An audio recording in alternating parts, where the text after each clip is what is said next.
New breaking news आयो असां share कंदासीं कोयटा मां जिते मुसाफ़िर ट्रेन खे निशानो बनाइण जी कोशिश में चमन फाटक वेझो रेलवे ट्रैक ते धमाको थियो आहे। धमाके में 20 खां वधीक माण्हू ज़ख़्मी थी पिया आहिनि। धमाके में ट्रेन खे जुज़वी तौर ते नुक़सानु पहुतो। पुलिस इख़्तियारनि जो चवणु आहे त वाक़िए खां पोइ पिशावर वेंदड़ जाफ़र एक्सप्रेस खे कोयटा स्टेशन ते रोकियो वियो आहे।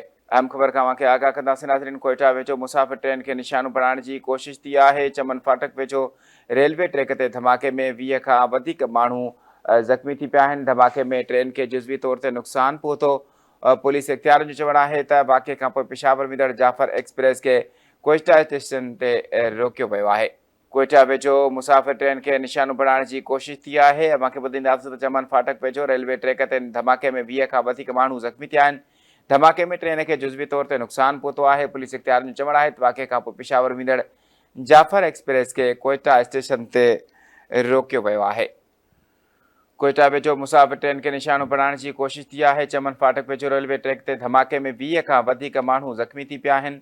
धमाके में ट्रेन खे जुज़वी तौर ते नुक़सानु पहुतो आहे। पुलिस इख़्तियारनि जो चवणु आहे त हिन वाक़िए खां पोइ जाफ़र एक्सप्रेस कोयटा स्टेशन ते रोकियो वियो आहे।